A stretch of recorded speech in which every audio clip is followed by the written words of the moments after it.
दरम्यान माढा ग्रामीण रुग्णालयामध्ये अशी कुठलीही घटना घडली नसल्याचं आरोग्य राज्यमंत्री मेघना बोर्डीकर म्हणतायत.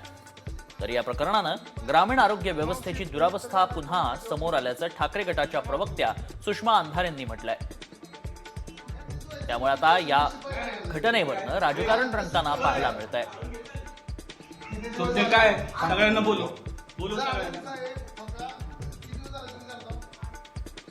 मी आत्ताच माहिती घेतली, अशी घटना कुठली घडलेली नाही.